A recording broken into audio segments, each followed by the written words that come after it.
Everybody, what's up? The Gaming Guru here with another UDK tutorial. Now this one I'm going to try to knock out two requests in one video. I had one from Farzad, which was the guy I wasn't sure I was pronouncing your name right, and he did confirm that I am. And you should actually look at this right here. This is a picture that he sent me of something that he's working on, and it actually looks really good. So kudos to you, good sir. And then, one second, sorry, I should be more prepared. I think it was Mr. Nanofear said, hey, could you teach us how to use the content browser properly? So, Farzad wanted me to do sound cues. I'll do that in a second. What I'm going to do now is show you guys the content browser. I should have done this before and I didn't, I'm sorry. Alright, so this is the content browser. Whoops. Okay, this is the content browser. This is what you're going to get if you first pull it up, unless you change something. But if you did change something, just click on this UDK game package right here. Content browser pretty much is just a browser of content. You have sound cues, animation sets, particle systems, meshes, materials, everything like that. It's basically everything that you need to build a level. And when you build your own assets, which we'll be doing much later on because it takes a long time and I don't really feel like doing it right now, is building our own static meshes like anything really. Characters, cups, pencils, beds, buildings, anything you can imagine you can build it. But a quick rundown of the content browser because it is pretty simple and I don't really want to spend too much time on it. You can check your different things, animation sets or animation sets that you can apply to certain static meshes or characters that will make it move in a certain way. There's textures, which are self-explanatory textures. Static meshes, I use these a lot. They are pre-made 3D rendered models. Sound cues are sound cues. Skeletal meshes are static meshes that have a skeleton you can apply animation sets to. Particle systems are like clouds and birds and snow and they're like pre-animated static meshes that they give you. Materials are textures that you can apply to BSP brushes. Material instances are both the same, and animation sets I already went over. So I mean that's pretty much it. There's not a lot to do with the content browser unless you're searching like this. Let's just say you want to, I don't know, grass. But the grass you're looking for is a 3D grass that you can put down, not the texture.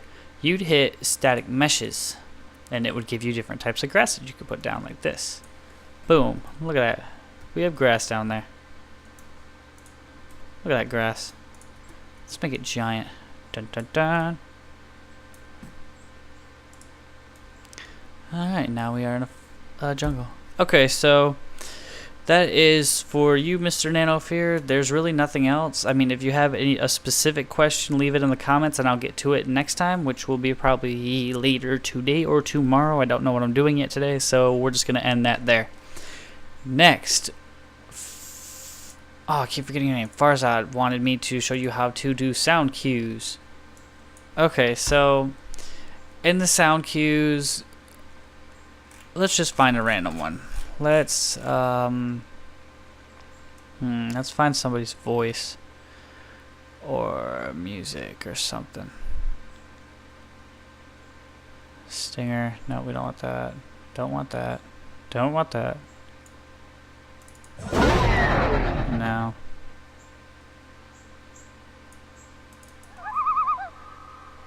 No. There should be voices. Like the announcer. Let's go to engine. Nothing? Alright, back to UDK game. Okay, that's door, impact, effort.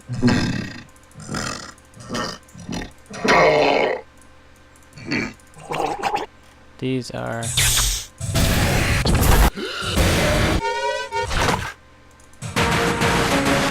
I like that. Let's use that. That's kind of cool. Okay. We have our sound cue here. What we're going to do is we're just going to drag it, bam, straight into the thing, and you can close out of the content browser. You don't need it anymore. We're going to drag it straight into here. And the first thing we're going to do is go to ambient sound properties and uncheck autoplay. Make sure you uncheck autoplay or it will start playing as soon as the level starts, and you don't want that. Okay, so we have our sound here. Next thing is gonna right click and we're gonna add an actor. Go down to add trigger, and this is the trigger. Now you're gonna want to make it kind of big, or you can make it, you know what, make it however big you want, but this is what the player has to walk over in order for the sound to activate. So let's just put it, like right over this square, so that when you walk up to the square the sound plays. It doesn't matter where the sound is as long as you can see it. And I lost my trigger. Okay, there's my trigger. Okay, what we're gonna do next is we're gonna go up here to open Unreal Kismet. Open up. Alright, this is a program within a program that allows you to create events. Like, let's say you have a tree falling over, you can create that here. What we're going to create is when somebody walks over this area, a sound will play. So you're going to right click with it, make sure you have your trigger selected. Right click and new event using trigger 0, touch.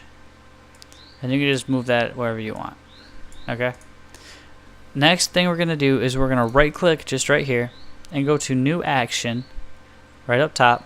Go all the way down to sound and play sound.